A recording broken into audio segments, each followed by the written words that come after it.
반갑습니다. 오늘은 디모데전서 4장의 말씀을 통해서 말씀으로 깨우치라 라는 제목으로 주의 말씀을 증거하겠습니다. 디모데전서와 후서는요, 사도 바울이 자신이 말씀으로 양육했던 영적인 아들이죠, 디모데에게 쓴 편지예요. 근데 편안하게 평안한 목회 서신이 아니라 이 디모데에게 쓴 사도 바울의 이 편지는요, 위기 가운데 쓴 편지예요. 사도 바울은 어려운 상황이었고 뿐만 아니라 디모데가 섬겼던 에베소 교회도 이단들과 거짓된 교사들이 침투하여서 그릇된 교리를 가르쳤던 시절에 그에게 필요한 하나님의 말씀, 목회자로서의 필요한 메시지를 전달하는 것이 바로 디모데전서와 후서의 목회 서신의 내용입니다. 그런데 오늘 본문에는요, 이 4장에는요, 사도 바울이 디모데에게 교회 리더로서 또는 지도자로서, 교사로서, 가르치는 자로서 가져야 할 등목 세 가지를 언급하고 있어요. 그 세 가지가 무엇이냐?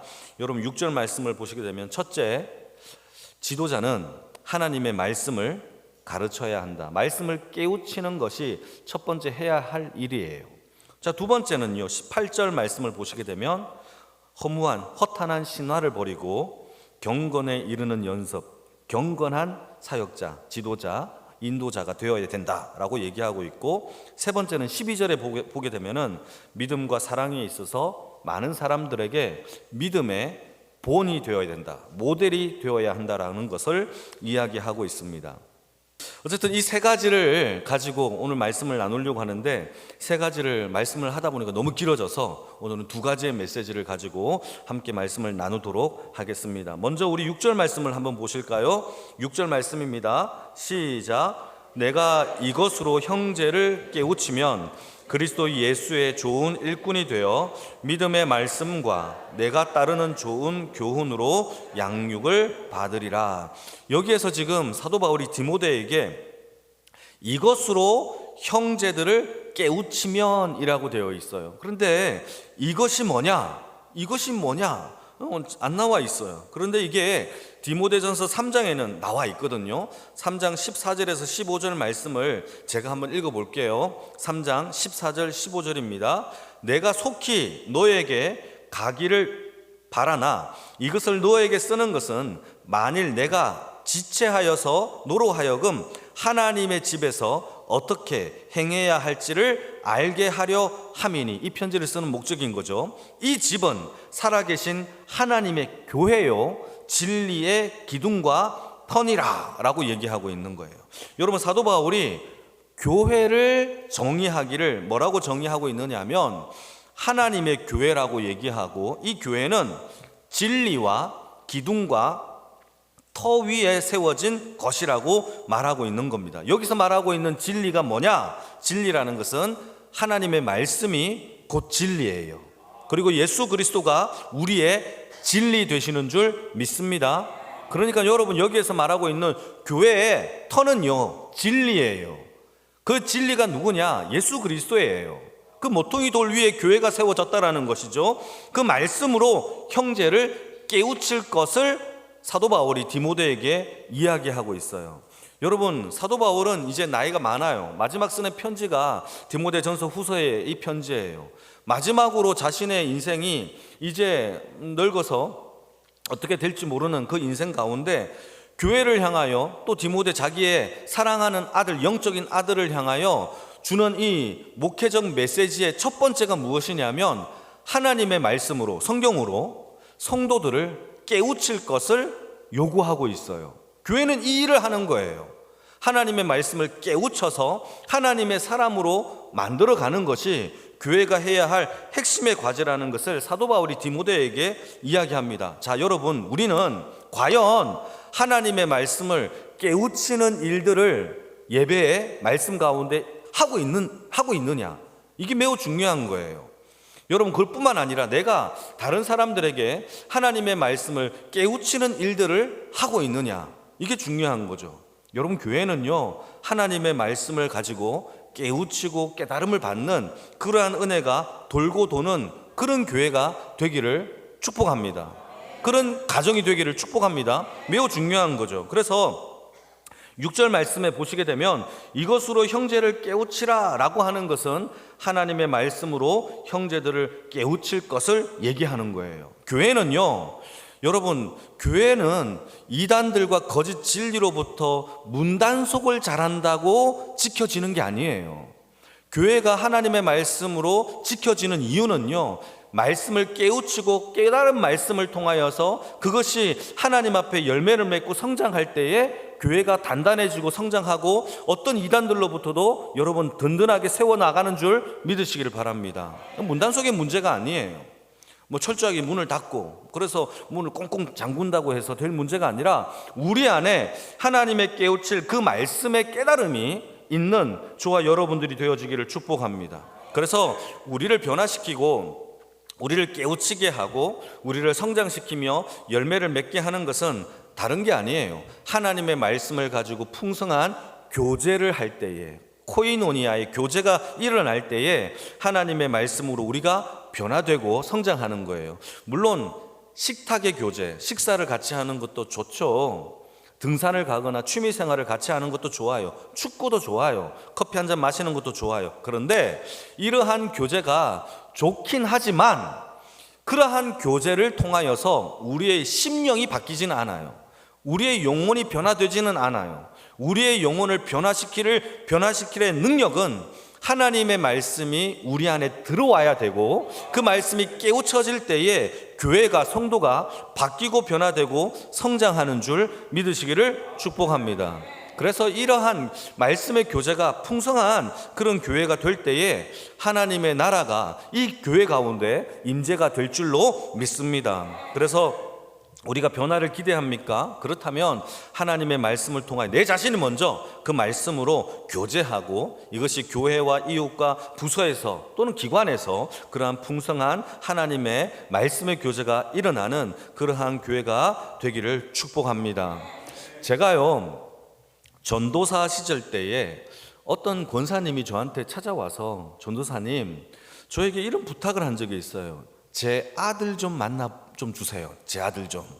그 아들이 지금 갓 고등학교 졸업하고 대학교에 들어갔는데 숭실대학교를 들어갔어요. 교회가 바로 옆에 있었거든요. 숭실대학교에 들어갔는데 이 청년이 교회를 안 다니려고 한대요. 그러니까 권사님이 강제로 이렇게 해서 데리고 가기는 하는데 교회를 안 다니려고 하니까 전도사님이 좀 만나주면 좋을 것 같다고 하면서 저한테 식사값을 주면서 만나 달라는 거죠. 그래서 제가 숭실대 앞에 되게 맛있는 떡볶이집이 있거든요. 그 친구를 유혹하여서 이제 불러냈어요. 그런데 문제는요, 이 청년의 저는 일면식이 없어요.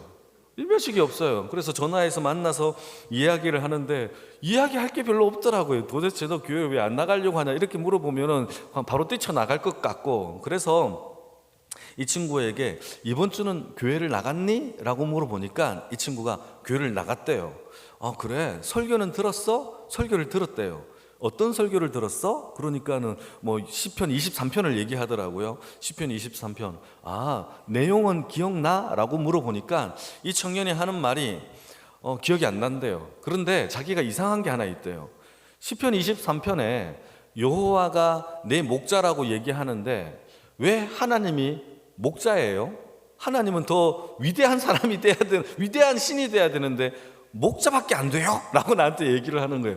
그때 제가 잘 됐다, 너 일로 와라 그러면서 왜 목자가 되는 건지를 막 제가 이야기하면서 그러면서 티키타카가 되면서 1시간 동안 얘기한 적이 있어요. 그리고 그 친구와 함께 약속했습니다. 다음 주에 이 시간에 또 만나자, 한 달만 우리 만나보자 라고 해서 한 달 동안 이 친구랑 교제를 한 적이 있어요. 그리고 난 다음에 권사님이 저한테 이런 얘기를 해요. 권사님, 제 아들이 교회를 다니는 분위기가 달라졌대요. 뭔가 교회 다닐 때 이제는 아는 것처럼 다니는 것처럼 다닌다라고 얘기를 하는 거죠. 제가 왜 이 이야기가 생각났고 여러분들한테 이 이야기를 하느냐 하면, 우리를 바꾸시는 분은 제가 아니에요. 여러분들의 말빨도 아니에요. 하나님의 말씀이 그 안에 교제가 되어질 때에 우리를 바꾸시고 변화시킬 줄 믿으시기를 축복합니다. 중요한 거예요. 우리의 교제에, 우리가 많은 교제를 하거든요. 교제 안 하는 사람은 한 명도 없어요. 많은 교제가 일어나요. 부부 간의 교제, 친구와의 교제, 교회 안에서의 교제, 구역의 교제 다 일어납니다. 그 교제 안에 하나님의 말씀이 중심이 되기를 축복합니다. 우리의 것으로 교제하지 말고 하나님의 것으로 교제하자고요. 하나님의 것이 우리의 주인공이 되게 하자고요. 그 주인공이 진리가 되기를 원하고 하나님의 말씀이 되어지기를 축복합니다. 그럴 때 변화가 일어나요. 여러분, 우리는요 정말 간사하고 좀 약간 옹졸해요. 그렇기 때문에 자기 자랑을 하기를 원하죠. 그런데 이 자랑을 뚝 끊는 방법은요 하나님을 자랑하는 것밖에 없어요. 교제가 하나님을 자랑하는 그러한 교제가 넘치는 가정, 넘치는 부서, 넘치는 구역이 되어지기를 주님의 이름으로 축복합니다. 그게 깨우친 거예요. 그래서 6절 말씀을 보시게 되면 깨우치다라는 말이 헬라 말로 휘포티데미라는 단어를 썼는데 이 단어가 참 재미있어요. 여러분 색연필이 있으면 한번 동그라미 쳐보시고요. 깨우치다라는 단어의 뜻이 바로 발 아래에 두다 이런 뜻이에요. 이 깨우치다가 여러분 참 이게 다른 말로는 디딤돌이라고 써져요. 디딤돌. 그러니까 여러분 이 단어가 참 재미있어요. 우리가 하나님의 말씀을 깨닫고 깨우칠 때에 그 말씀이 우리의 디딤돌이 된다는 거예요. 우리의 신앙의 디딤돌이 되고 믿음의 디딤돌이 된다는 거죠. 그러니까 여러분 우리의 하나님의 말씀을 깨우치는 그 역사로 인하여 그 발판, 디딤돌이 되어서 교회가 세워지는 거예요. 그러니까 여러분 하나님의 말씀을 깨우치는 것이 교회 안에서 얼마나 중요한지를 우리는 깨달아야 해요. 우리 아이들이, 우리 청년들이, 우리 성도님들이 말씀을 깨닫고 깨우치는 그 발판이 신앙의 고백의 발판이 되고 믿음의 고백의 발판이 되게 하는 것이 교회가 해야 될 일이라는 거죠. 만약에 우리가 이게 흔들린다면 작은 호롱불에도 여러분 작은 이 불에도 시험에 받아서 여러분 우리는 타버릴 겁니다. 그러나 여러분 우리의 말씀의 깨우침의 은혜가 넘쳐나기를 축복하고 그 발판을 통하여서 우리의 신앙과 믿음이 성장하고 고백되어지는 그러한 아름다운 교회가 되어지기를 주님의 이름으로 축복합니다. 여러분 우리 자녀들에게, 남편들에게, 또 이웃들에게, 친구들에게 말씀을 증거하기 위해서 감정으로 호소하고 값비싼 선물을 주고 비싼 점심을 사준다고 한다 할지라도 바뀌지 않아요. 성경은요 뭐라고 얘기하느냐, 우리를 깨우치고 디딤돌이 되게 하시고 변화시키는 것은 오직 진리, 하나님의 말씀으로 교제하는 것밖에 없어요. 그러한 지혜가 있기를 주님의 이름으로 축복합니다. 그래서 구원은요 전도에 미련한 것으로, 이 말로, 이 구두로 하나님의 전도에 미련한 것으로 하나님의 나라가 이루어 전달하는 사실을 우리는 기억하기를 축복합니다. 첫 번째, 이 사도 바울이 디모데에게 요구하는 첫 번째 깨우침의 역사죠. 자, 두 번째로 우리가 한 가지만 더 살펴볼 것은 7절이에요. 7절. 우리 7절을 같이 한번 읽어볼까요? 읽어주세요. 시작.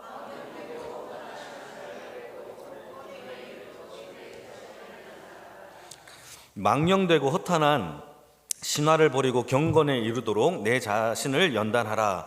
여러분 여기에서 망령되다라는 단어가요 원래 뜻은요 이게 짓밟다라는 뜻이에요. 망령되다, 이게 짓밟는 거예요. 그러니까 여러분 우리가 짓밟는다라는 것은요 하찮은 것들을 짓밟는단 말이죠. 막 이렇게 짓밟는 거예요.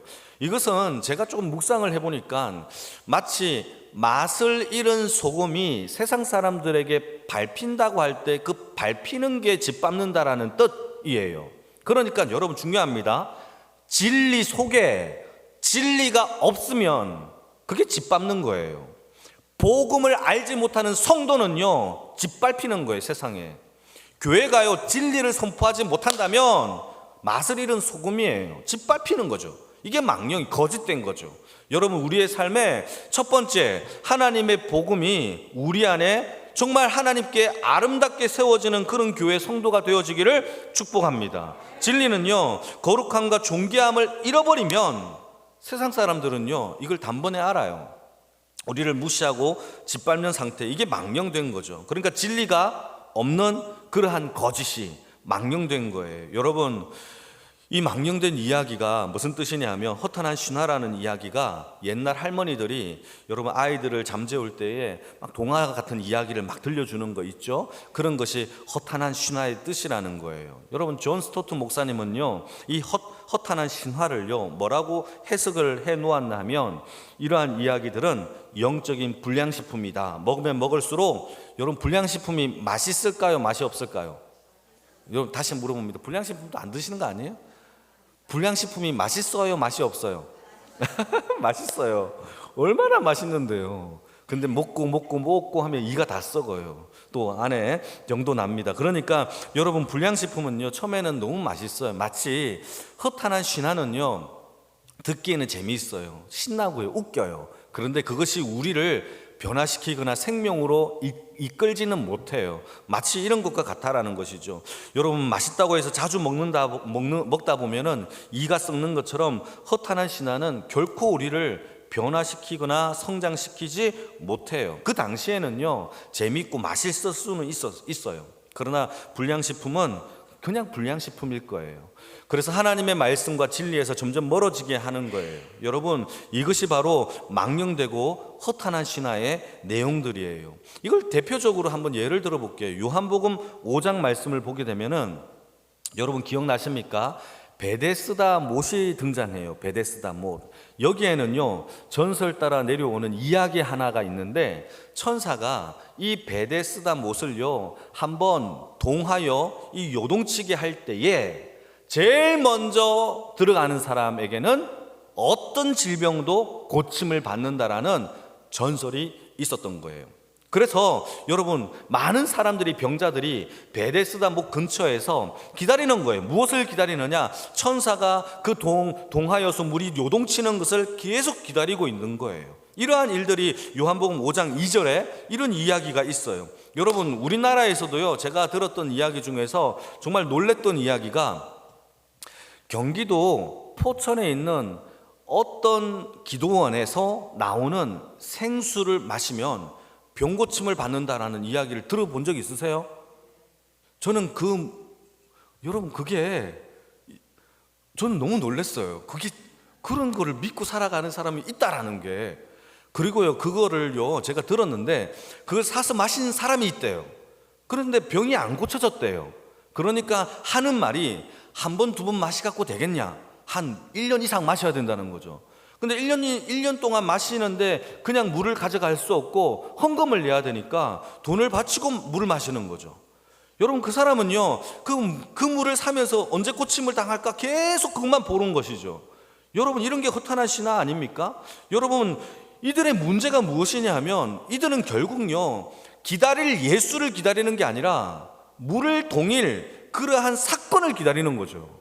정작 사건이 일어나 하나님을 만나는 그 사건 때문에 하나님을 못 만나는 일이 벌어지는 것이 이 허탄한 신화에 빠진 사람들의 결론이에요. 그래서 요한복음 5장에 보게 되면은 38년 된 병자가 베데스다 못을 바라봅니다.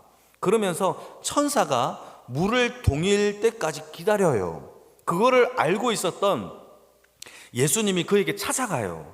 그러면서, 아무개야, 너는 왜 여기 있느냐? 그러자 이 베데스다 연못에서 38년 된 병자가 38년 동안 물 동이기를 기다린 거예요. 그러면서 그 호수를 바라보면서, 천사가 물을 동이기를 바라고 있는데, 문제는 제가 다리가 안 좋으니까 제일 빨리 못 들어갑니다. 그래서 누군가가 저를 들어서 제일 빨리 들어가게 해주기를 원합니다 라고 얘기를 하는 거죠. 근데 정작 예수님이 그에게 찾아가 그에게 무엇을 해줄까 했는데도, 예수님을 만났음에도 불구하고 예수님을 알아차리지 못해요. 그는 끝까지 무엇을 요구하고 있죠? 물 동이는 허탄한 신화만 바라보고 있는 거예요. 천사가 물을 동일 때 나를 제일 먼저 넣어주세요. 천사가 동일 때 나를 제일 먼저 넣어주세요. 이것만 바라보고 있는 거예요. 여러분, 정작 예수님이 그에게 찾아왔을 때 예수를 바라보는 게 아니라 베데스다 못을 바라본다라는 겁니다. 여러분, 우리의 인생은 어떻습니까? 우리는 무엇을 바라봅니까? 하나님의 예수 그리스도의 생명을 바라봅니까? 아니면 거기서 떨어지는 콩고물을 바라보고 있습니까? 우리도 마찬가지예요. 우리 안에 허탄한 신화가 있는 한, 하나님의 말씀과 예수님의 사랑과 그 이웃을 사랑하는 것보다 내가 더 중요하고 허탄한 신화가 더 중요하게 되어 있어요. 그래서 우리는요, 우리의 삶 가운데 허탄한 신화를 버리는 그러한 역사가 일어나기를 축복합니다. 이렇게 버리는 방법이 있어요. 어떻게 버릴 수 있느냐? 7절 말씀을 보시게 되면 하반절에 이렇게 되어 있어요. 경건에 이르도록 너의 자신을 연단해라. 경건에 이르도록 네 자신을 연단해라 이라고 되어 있어요. 이때 사용한 연단이라는 단어는 헬라 말로 김나조예요. 김나조 외울 수 있겠죠? 연단해라 무슨 뜻이라고요? 김나조. 이게 무슨 뜻이냐면 운동선수들이, 군인들이 경기를 하면서 열심히 땀을 흘리며 경기에 훈련하는 모습이 김나조예요. 김나조. 이 단어는 여러분 꼭 한번 기억해 주세요. 김나조. 땀을 흘리면서 열심히 운동하는 거예요.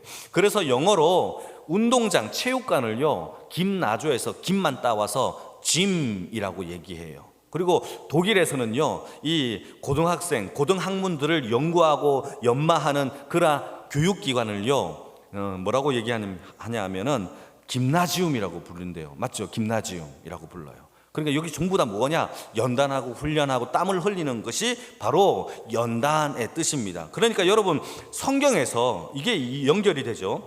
하나님이 택하신 주의 백성들을 부르실 때에 군사로, 운동 경기자로 부르신 것이 다 땀을 흘려야 되는 거예요. 운동 경기를 해야 되니까. 그러한 좋은 군사로 부르실 때로 설명할 때가 많아요. 디모데후서 2장 3절 말씀입니다. 같이 한번 읽어볼까요? 시작. 너는 예수의 좋은 병사로 나와 함께, 어떤 병사요? 좋은 병사로 부름을 받았대요. 우리가 전부 다 예수 그리스도의 좋은 병사예요. 믿으시면 아멘. 우리는 병사예요. 저는 칼도 한 번도 들어본 적이 이런다고 병사가 아닌 게 아니라 우리의 영적인 정체성이 병사예요. 여러분 거룩한 주의 백성의 병사라면 우리가 반드시 해야 할 일이 있는데 훈련해야 돼요. 김나조를 해야 돼요. 김나조. 훈련을 해야 돼요. 매일 체육관에 가서 운동하는 거예요. 그게 뭐냐? 경건의 훈련을 해야 되는데 경건의 훈련의 핵심은요, 우리가 날마다 거룩해져 가는 거예요. 거룩해져. 그래서요, 디모데전서 4장 25절인가 23절에 보게 되면 우리가 거룩해지는 방법이 있죠.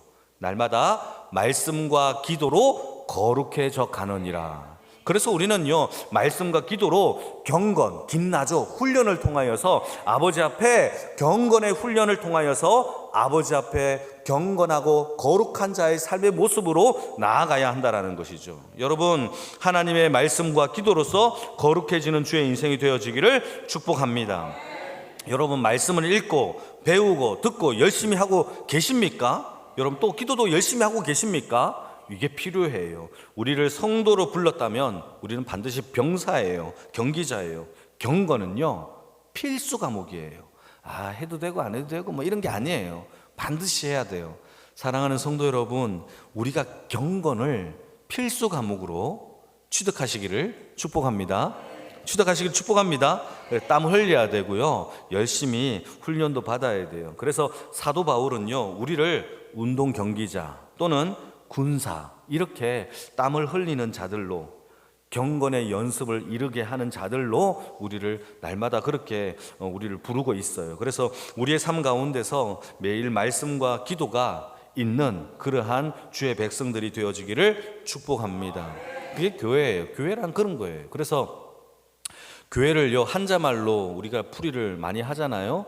가르칠 교자에 집회할 때 그런 회집에 또 회자가 쓴단 말이죠. 그래서 우리는 가르침을 받는 그런 무리들을 가리켜서 교회라고 부르는 거죠. 그래서 하나님의 말씀을 배우는 거예요. 누군가의 어떤 지식을 배우는 장소가 아니라 하나님의 말씀, 하나님의 뜻, 하나님의 경건된 그 말씀을, 거룩함을 배우는 곳이 바로 교회예요. 그래서 여러분 정말 놀랍게도 여러분 4장 말씀에, 디모데전서 4장 말씀에 11절, 13절, 16절 우리가 읽었던 본문에만 가르치라가 무려 연거푸 3번이나 등장하고 있는 것을 보게 됩니다. 여러분, 교회는요, 가르치고 가르침을 받아야 해요. 근데 여러분들도 여러분들에게 가르칠 수 있는 사람들을 여러분 택하여서 가르쳐야 돼요. 자녀를 택하여서 가르치든지 여러분 주일학교 학생들을 택하여서 가르치든지 가르쳐야 돼요. 하나님의 말씀을 잘 배웠다면 잘 가르치는 그러한 교회가 되어지기를 축복합니다.